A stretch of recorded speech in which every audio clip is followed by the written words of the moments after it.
Durante años, mi esposa me llamó un nerd de computadoras aburrido. Lo decía con una sonrisa, claro, una de esas sonrisas afiladas que parecen un cumplido pero que en realidad son una pequeña daga de condescendencia. Y yo, como un tonto, sonreía de vuelta. Porque la amaba. Porque creía en la vida que habíamos construido. Me llamo Damián Vargas, tengo 35 años, y hasta hace muy poco, mi título oficial era el de especialista en ciberseguridad. Mi esposa, Renata, un año menor que yo, era la verdadera estrella de la familia. Una consultora de élite en gestión de crisis, una mujer cuya inteligencia y carisma podían calmar a juntas directivas en pánico y silenciar a la prensa más hostil. Era brillante, magnética y, como descubriría más tarde, una mentirosa de clase mundial. Vivíamos en un frondoso suburbio de Dallas, en una casa de 2 pisos con un jardín perfectamente cuidado que costaba más de lo que mis análisis de riesgo financiero jamás habrían aprobado. Conducíamos autos alemanes, y nuestro hijo de 7 años, Gael, asistía a una de esas escuelas privadas donde la matrícula anual equivale al salario de un maestro. Oficialmente, todo esto era fruto del éxito meteórico de Renata. Mi trabajo, ese que realizaba desde una pequeña oficina en casa, era simplemente el ancla estable pero aburrida que nos mantenía a flote mientras ella conquistaba el mundo corporativo. Renata era el sol brillante y caliente alrededor del cual giraba nuestro pequeño universo. Yo era un satélite distante, funcional y predecible, cuya principal labor era asegurarme de que la gravedad funcionara y de que Gael hiciera su tarea de matemáticas. Ella contaba historias de negociaciones de alto riesgo en rascacielos de cristal, yo contaba historias de haber parcheado una vulnerabilidad en un servidor de SQL. No era una competencia, por supuesto. Ella ya había ganado hacía mucho tiempo. O eso era lo que todos, incluyéndome a mí, creíamos. Pero en el silencioso mundo de los unos y los ceros que yo habitaba, se esconden secretos.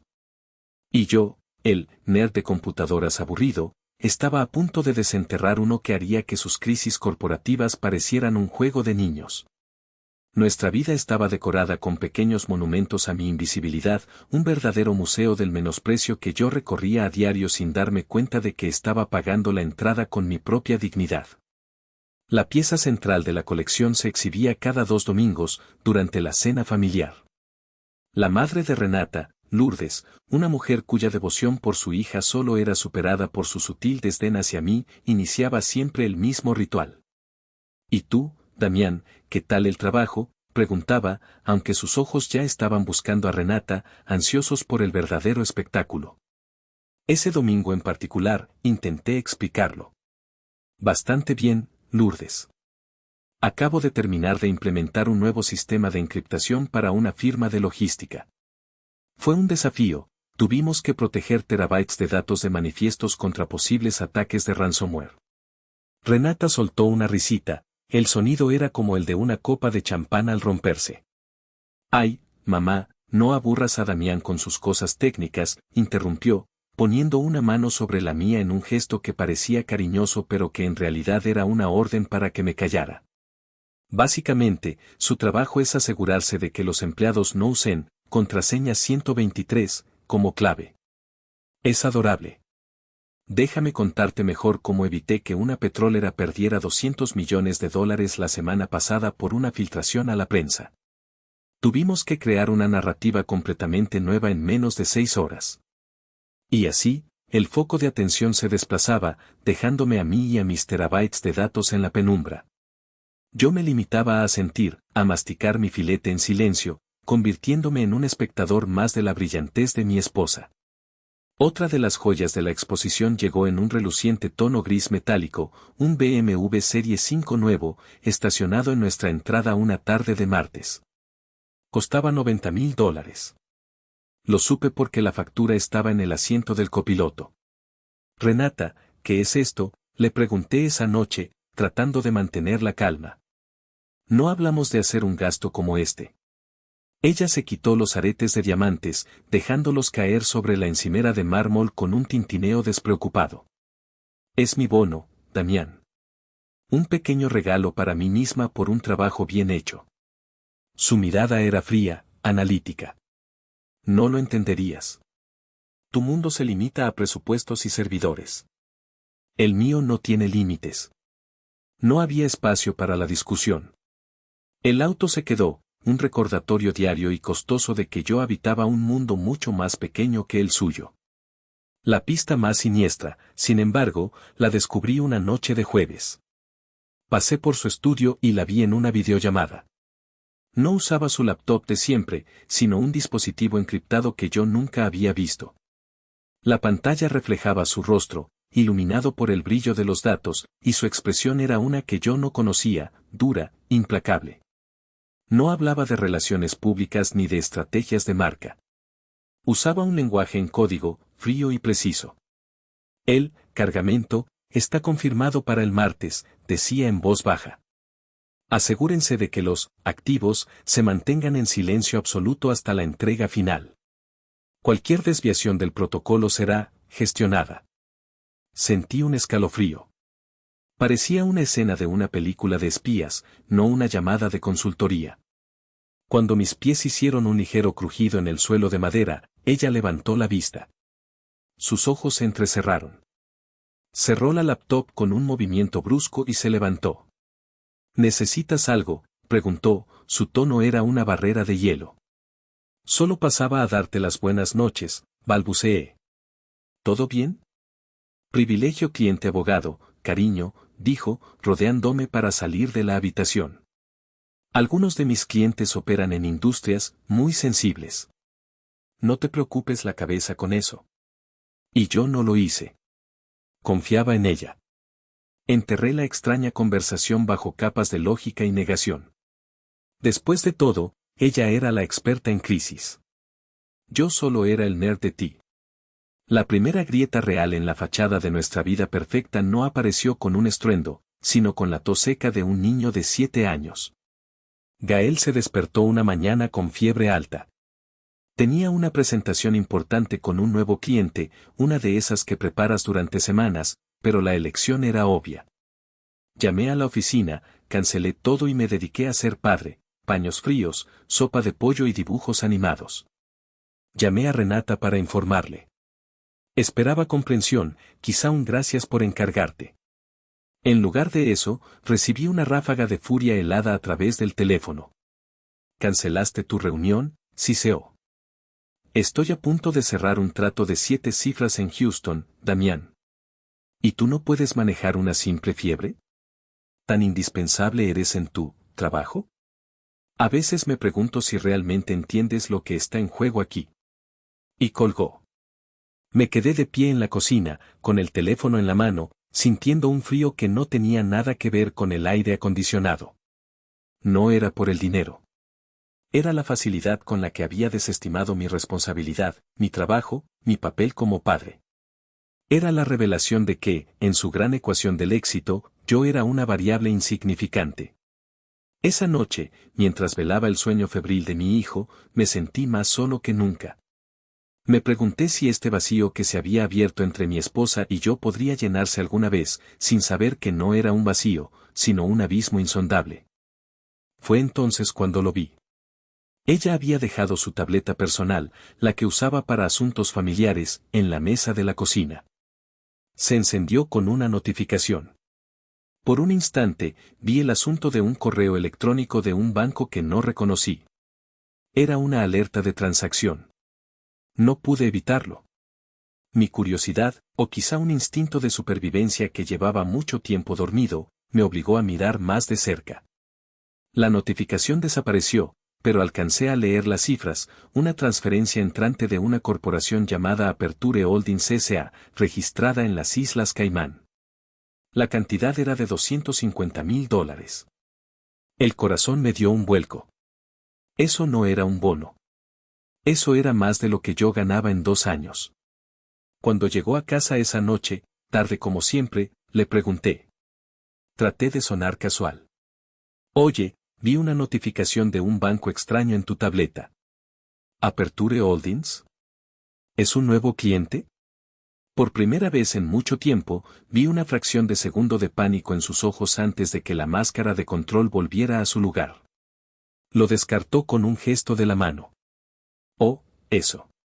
Es un vehículo de inversión de un cliente internacional. Una estructura fiscal complicada, cosas aburridas. Se acercó, tomó la tableta y, con un par de movimientos rápidos de sus dedos, la notificación y cualquier rastro de ella desaparecieron. Luego me sonrió. No te preocupes por esas cosas, mi amor. Para eso estoy yo. Y, como siempre, le creí. O, para ser más precisos, elegí creerle. Porque la alternativa era demasiado aterradora para contemplarla. Todo se vino abajo en una mañana de martes. Una mañana gris y ordinaria que se convertiría en el epicentro del terremoto que demolería mi vida. La rutina era la de siempre, un caos controlado de cereal derramado, uniformes escolares y la búsqueda frenética de una tarea de ciencias. Renata ya se había ido, como casi siempre, antes de que saliera el sol. Reunión de desayuno con un cliente importante, había murmurado antes de darme un beso fugaz en la mejilla. Papá. No encuentro mi tableta, gritó Gael desde la sala de estar, con el pánico de un niño que está a 5 minutos de perder el autobús escolar. Busqué por todas partes. Debajo del sofá, en su mochila, en la cocina. Nada. El tiempo corría. El sonido del autobús acercándose era inminente. Maldición, murmuré. Fue entonces cuando la vi, brillando sobre la isla de la cocina, el iPad Pro de Renata. El que usaba para el trabajo. Era casi idéntico al modelo de la escuela de Gael, misma funda negra, mismo tamaño. En mi prisa, en mi deseo de resolver un problema menor y seguir con el día, tomé la peor decisión de mi vida. Usa el de mamá por hoy, campeón, le dije, deslizándolo en su mochila. Le pondré una nota para que sepa que lo tienes. Ahora corre. Gael me dio un abrazo rápido y salió corriendo por la puerta. Vi cómo el autobús amarillo se lo tragaba y se alejaba por la calle. Suspiré aliviado. Crisis evitada. Una hora después, mi teléfono sonó. Era Renata. No dijo hola. Damián. Respóndeme ahora mismo. Gael se llevó mi iPad de trabajo, su voz era aguda, tensa, cargada de un pánico puro que nunca le había escuchado. Ni cuando Gael se rompió el brazo, ni cuando perdimos a su padre. Sí, no encontraba el suyo. Le dejé una nota. ¿Qué pasa?, pregunté, confundido. Tienes que ir a la escuela ahora mismo y recuperarlo, gritó. El control legendario de Renata se había evaporado. Hay datos de seguridad nacional en ese dispositivo, Damián. No entiendes la gravedad de esto. Ve ahora. Antes de que pudiera responder, colgó. Me quedé helado. ¿Seguridad nacional? ¿Renata? Sonaba absurdo, melodramático. Pero el miedo en su voz era real. Estaba a punto de llamar a la escuela cuando mi teléfono volvió a sonar. Número desconocido. Era la escuela. Señor Vargas, dijo una voz de mujer, temblorosa. Sí, soy yo. ¿Es la maestra de Gael? Sí, soy la maestra Navarro, confirmó. Hubo una pausa cargada de estática. Señor Vargas, necesita venir a la escuela inmediatamente. Sí, lo sé, mi esposa me llamó por el iPad. Ya voy para allá, empecé a decir. Ella me interrumpió. No, señor. No entiende. No es por el iPad. Es por lo que hay en el iPad. La policía ya está aquí. El mundo se detuvo. Las palabras policía y escuela colisionaron en mi cerebro, creando una explosión silenciosa de terror. Colgué el teléfono, agarré las llaves del coche y salí corriendo de la casa, con el corazón martillándome en el pecho como un prisionero tratando de escapar. Cada semáforo en rojo era una tortura, cada coche lento un obstáculo insuperable. La llamada de pánico de Renata ya no parecía una sobrereacción. Parecía una advertencia. La escuela primaria de Northwood, normalmente un lugar de risas infantiles y colores brillantes, parecía una zona de cuarentena. 2 patrullas de la policía de Dallas estaban estacionadas torpemente en la entrada, sus luces parpadeando en un silencio ominoso que hacía que la escena fuera aún más surrealista. Me bajé del coche de un salto, con las piernas temblorosas, y corrí hacia la puerta principal. Un oficial uniformado me interceptó. ¿Señor Vargas? Asentí, sin aliento. ¿Dónde está mi hijo? ¿Está bien Gael? Su hijo está a salvo, señor. Está en su clase con un consejero. Soy el detective Soto, dijo un hombre de civil que salió de la oficina. Era mayor, con el rostro curtido y una mirada que había visto demasiado. Necesitamos que nos acompañe. Me condujeron por pasillos decorados con dibujos de arcoíris y animales hechos con platos de papel, un contraste grotesco con la pesadez que sentía en el pecho. Me llevaron a la sala de conferencias. Dentro estaban la directora, una mujer pálida como un fantasma, y la maestra de Gael, la señora Navarro, que lloraba en silencio en una esquina. Por favor, siéntese, dijo el detective Soto, cerrando la puerta. El iPad de Renata estaba sobre la mesa, dentro de una bolsa de plástico para pruebas. ¿Pueden decirme qué está pasando?, rogué. Soto respiró hondo. Señor Vargas, esta mañana, cuando la maestra Navarro intentó ayudar a su hijo a conectarse a la red de la escuela, el dispositivo se sincronizó automáticamente con el almacenamiento en la nube. Al hacerlo, apareció una carpeta en la pantalla principal. Una carpeta que no debería estar allí. No entiendo, dije, aunque una bola de hielo se estaba formando en mi estómago. La carpeta se llamaba Proyectos DH, continuó el detective, con la voz monótona de quien relata hechos terribles. La maestra pensó que era material de trabajo y la abrió para buscar la aplicación de la escuela. Lo que vio, la obligó a llamar al 911 de inmediato. Soto se inclinó y encendió la tableta. Navegó hasta la carpeta y la abrió. Luego, giró la pantalla hacia mí. Lo que vi me rompió. No, romper es una palabra demasiado suave. Me desintegró a nivel molecular. Mi realidad, mi pasado, mi presente, todo se convirtió en cenizas en un instante. No eran informes corporativos. Eran cientos de archivos. Fotos. Docenas, cientos de fotos de mujeres jóvenes y niños. Niños de la edad de Gael. Sus rostros estaban sucios, sus ojos vacíos de toda esperanza, hacinados en la parte trasera de camiones, en contenedores de transporte oxidados. Vi hojas de cálculo con nombres, edades, países de origen y precios. Precios al lado de seres humanos. Luego vi los videos. Videos de vigilancia granulados que mostraban a mi esposa, a Renata. No como una víctima. No como una espectadora.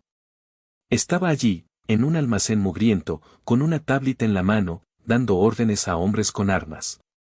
Su postura era firme, su voz, aunque sin sonido, era claramente autoritaria.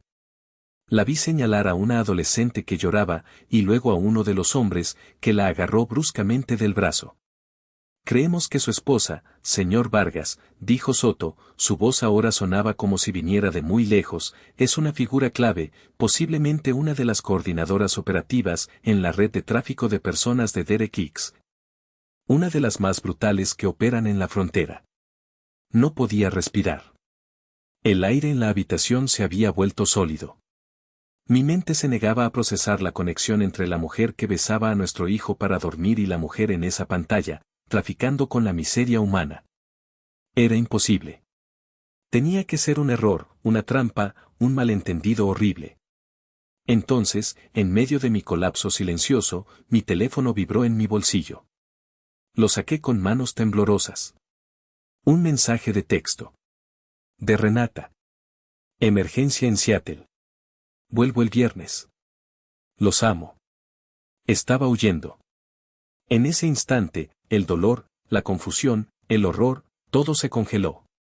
Se solidificó en mi interior, convirtiéndose en un núcleo de hielo frío y afilado. La conmoción dio paso a una claridad aterradora. La mujer que amaba no existía. Había estado durmiendo junto a un monstruo. Disculpen, dije, y mi propia voz me sorprendió. Era plana, tranquila, desprovista de toda emoción. Necesito usar el baño.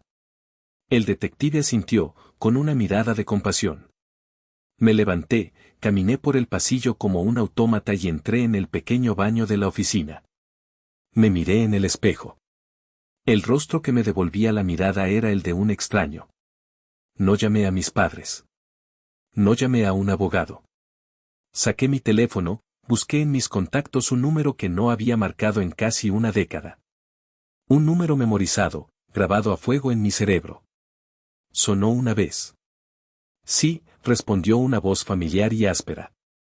Ciro, dije, y mi voz seguía siendo un susurro helado. Soy Damián. Hubo una pausa.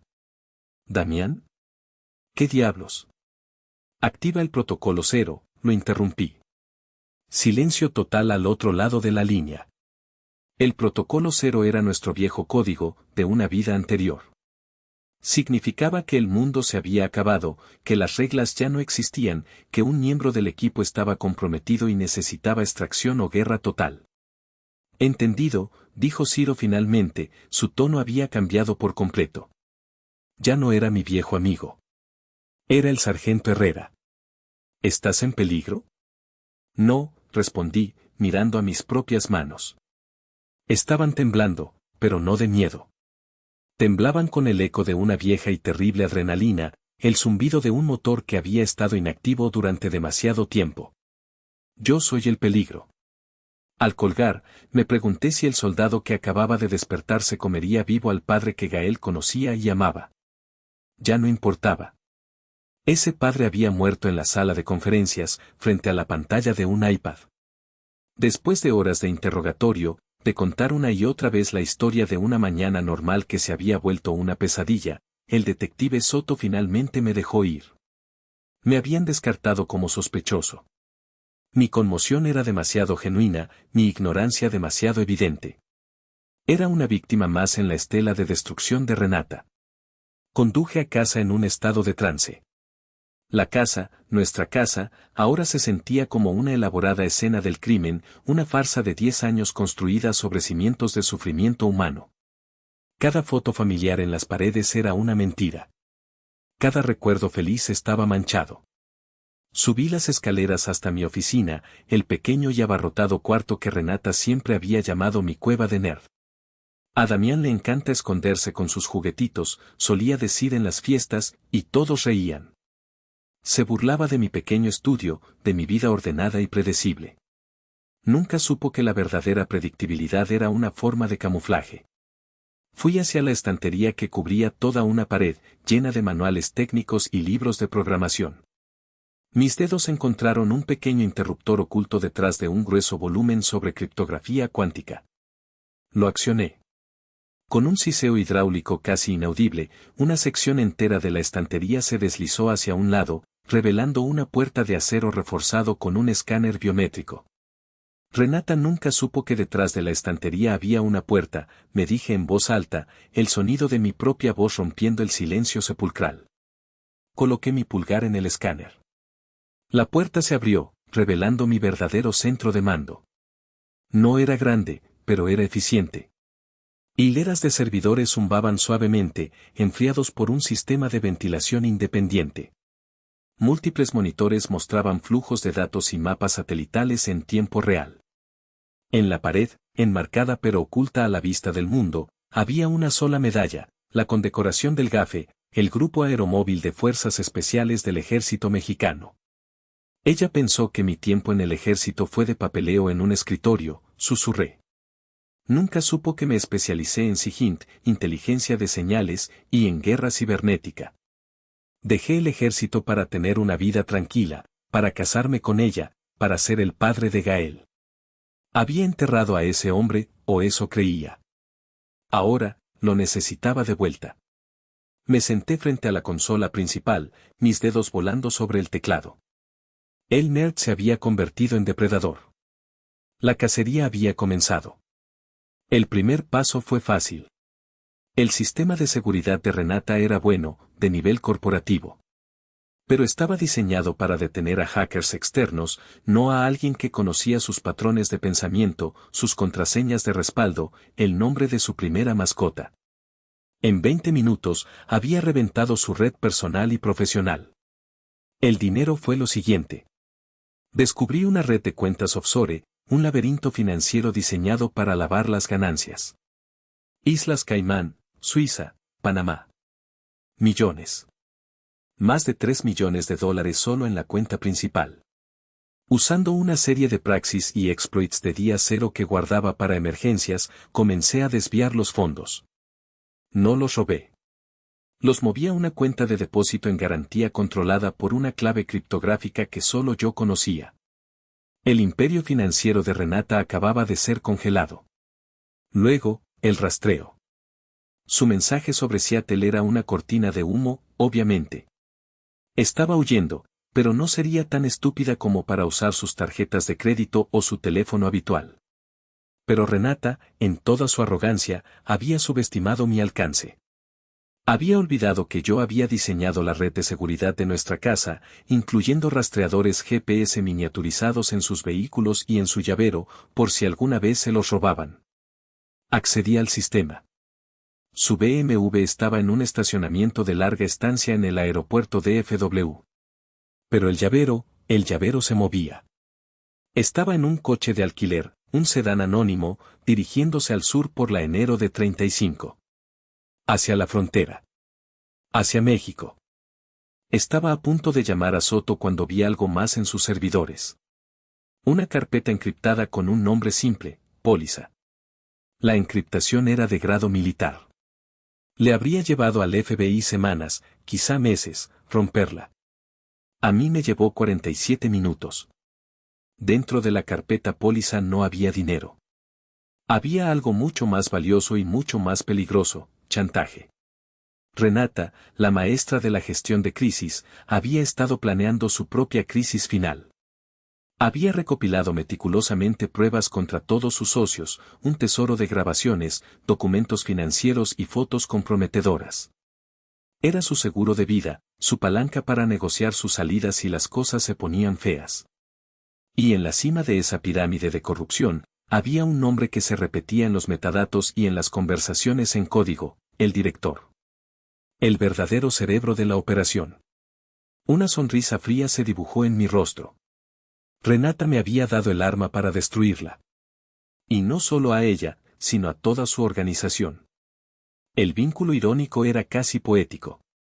Para comunicarse de forma segura con su red, Renata había encargado y construido un sistema de mensajería encriptada a medida, una fortaleza digital que consideraba impenetrable. Había invertido cientos de miles de dólares en él. Era su mayor orgullo tecnológico. Y yo, el nerd aburrido que vivía bajo su mismo techo, lo había penetrado y ahora tenía el control total. Podía leer sus mensajes, enviarlos, borrarlos. Me había convertido en el fantasma en su máquina. El plan se formó en mi mente, no como un pensamiento, sino como un instinto táctico. Era arriesgado, audaz y se basaba en la arrogancia de mis enemigos. Primero, la desinformación.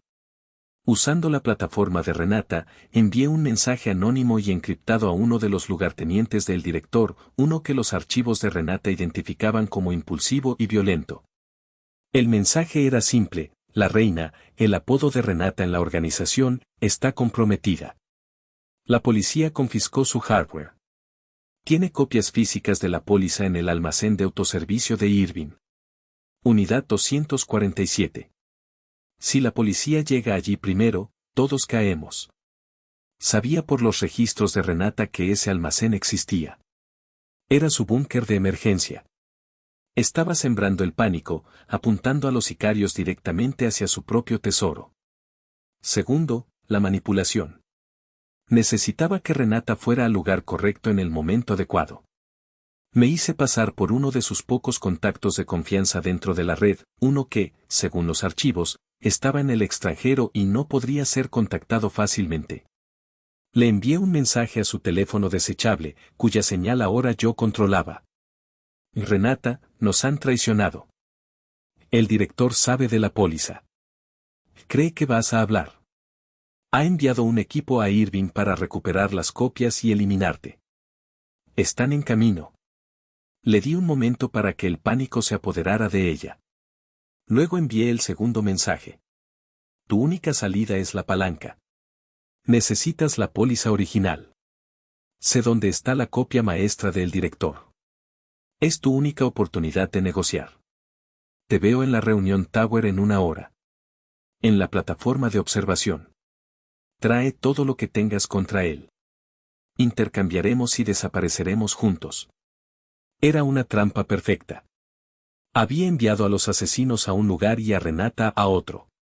Ambos creían que estaban actuando para salvarse, pero en realidad, estaban caminando directamente hacia el tablero de ajedrez que yo había preparado. El último paso fue una llamada. Marqué el número del detective Soto. Detective, soy Damián Vargas, dije, mi voz tranquila y firme. Sé dónde va a estar un equipo de sicarios del cártel en 1 hora. Y sé dónde va a estar mi esposa. Van a necesitar al FBI. La plataforma de observación de la reunión Tower, normalmente un lugar para turistas y citas románticas, se sentía como el fin del mundo esa noche. El viento aullaba contra el cristal, y las luces de Dallas se extendían abajo como una galaxia indiferente a nuestro drama humano. Yo estaba allí, en la sombra, con un pequeño auricular en mi oído que me conectaba con Soto y su equipo del FBI, quienes estaban disfrazados de turistas. Personal de mantenimiento y guardias de seguridad por todo el lugar. Renata llegó puntual, saliendo del ascensor. Parecía una versión rota de sí misma. Su costoso traje estaba arrugado, su maquillaje corrido por las lágrimas, y se movía con la desesperación de un animal acorralado. Al verme, corrió hacia mí. Damián, gracias a Dios, sollozó, intentando abrazarme. La detuve con una mano en su hombro. No hay ningún aliado, Renata. Solo estoy yo. La confusión en su rostro fue reemplazada por un terror creciente a medida que procesaba mis palabras. Intentó recomponerse, recurriendo a su única arma restante, la manipulación. Damián, tienes que escucharme. Me obligaron. Me amenazaron a Gael. Yo era una víctima, igual que tú, dijo, sus ojos llenándose de lágrimas perfectamente sincronizadas. Por un momento, casi le creí. El hábito de 10 años de amarla era difícil de romper. Pero entonces recordé las caras de los niños en las fotos. La interrumpí fríamente. Basta, Renata. He visto los libros de contabilidad. Recibías el 50% de los beneficios. He visto los planes operativos que diseñaste. Las rutas por el desierto para minimizar las pérdidas de activos. No eres una víctima. Hice una pausa, dejando que las palabras la golpearan. Eres la reina. Su rostro se descompuso. La máscara se hizo añicos, revelando la furia y el orgullo herido que había debajo. Y que si lo era, gritó, su voz resonando en el espacio casi vacío. ¿Crees que lo hice por diversión? Lo hice por nosotros. Por Gael. Para que nuestro hijo nunca supiera lo que es no tener nada, como yo. Tú, con tu trabajo seguro y tu sueldo patético, nunca podrías habernos dado esta vida.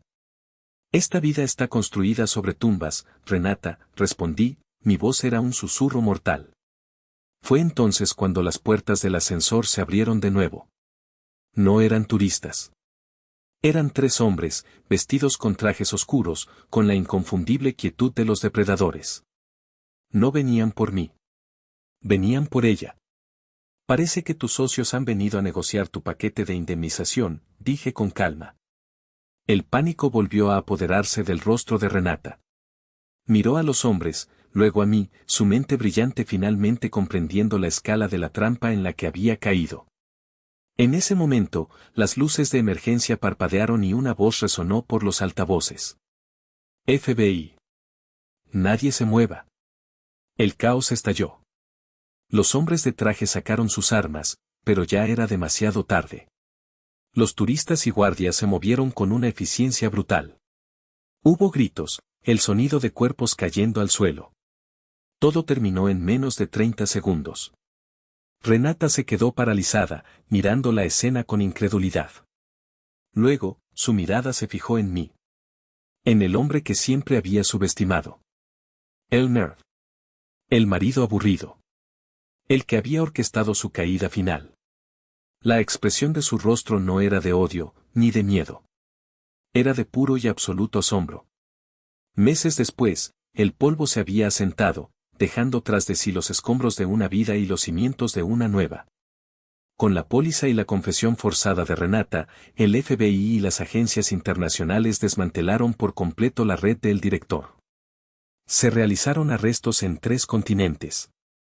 Renata, a cambio de su cooperación total, recibió una sentencia reducida, 12 años en una prisión federal. Gael y yo nos mudamos a Austin. Vendí la casa de Dallas y todo lo que contenía, lavando el dinero manchado de sangre de nuestras vidas con la dura lejía de la verdad. Compré una casa más pequeña, una que podíamos permitirnos con mi sueldo. Un sueldo que ahora provenía de mi nuevo trabajo como consultor civil de alto nivel para la Fuerza de Tarea de Cibercrímenes del FBI. Mi pasado y mi presente finalmente se habían fusionado, no para la destrucción, sino para un propósito. Usaba mis habilidades para cazar a monstruos como la mujer que una vez fue mi esposa. La última vez que hablé con Renata fue a través de un cristal a prueba de balas. ¿Por qué? Fue lo único que le pregunté. Ella me miró, con los ojos vacíos. Porque era buena en ello. Y nadie se dio cuenta. Esa noche, mientras arropaba a Gael en su nueva cama, en nuestra nueva y honesta vida, me preguntó, con la inocencia aplastante de un niño, papá, mamá era una persona mala. Lo miré, al único legado puro de mi vida rota, y le di la única respuesta que podía. Mamá tomó decisiones muy malas, campeón. Pero nos dio a ti. Y eso es lo mejor que nadie ha hecho nunca. La historia termina aquí, conmigo sentado en el silencio de mi nueva casa, revisando los archivos de un nuevo caso, una nueva red que necesita ser desmantelada. La mujer que amaba construyó un imperio sobre el dolor. Yo lo derribé. Pero la pregunta que me persigue en las noches silenciosas, la pregunta que les dejo a ustedes, es esta. ¿Hice lo correcto? ¿Qué hubieran hecho ustedes en mi lugar para proteger a su hijo?